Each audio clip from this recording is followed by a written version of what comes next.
like the ribbon tail, but some worms have more just like a straight curl tail on it. But regardless, they've got some type of curly tail that makes some type of action versus a straight worm like this is the Zoom Magnum the Zoom Magnum trick worm here. This is a straight tail plastic worm.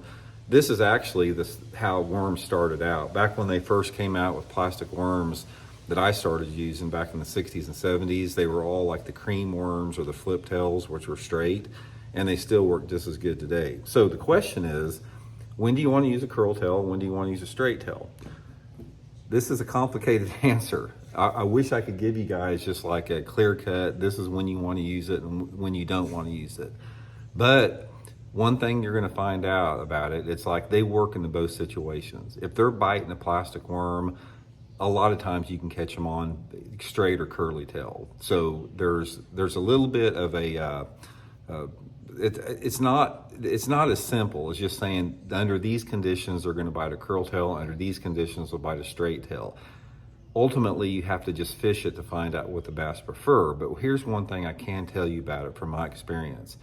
Bass that are a little bit more aggressive, in other words, bass that are they have good feeding windows. In other words, like it's cloudy, maybe it's warm, it's really good conditions for fish to feed in, or a lake that doesn't have a ton of fishing pressure in it, or the bass, if they're a little bit more aggressive. Sometimes they prefer a little bit curly tail action because a curly tail is a more aggressive action. The curl tail will, displaces a little bit of water, puts out a little bit of vibration based upon the tail. So a tail like this, when it goes down, it's actually going to create some type of a subtle vibration that a straight tail doesn't. So in my opinion, from what I have seen about it, is if the fishing is good and the fish are biting and the fish are a little bit more aggressive, a lot of times they react to a curl tail better. Now, if the fishing is tough, let's say for example, a cold front rolls through, it's tough fishing, the place that you fish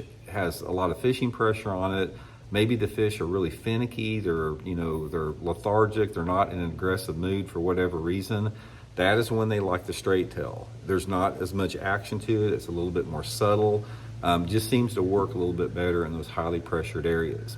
The other common denominator that I've noticed is that a curly tail worm will tend to work better in a little bit more off-colored water. So if you've got water visibility of say under 3 feet or so, a lot of times, since the curly tail does displace water and put out a little bit of vibration, it'll draw fish to a curly tail more than a straight tail. And on the other end of the spectrum, in clear water, like if you have water visibility of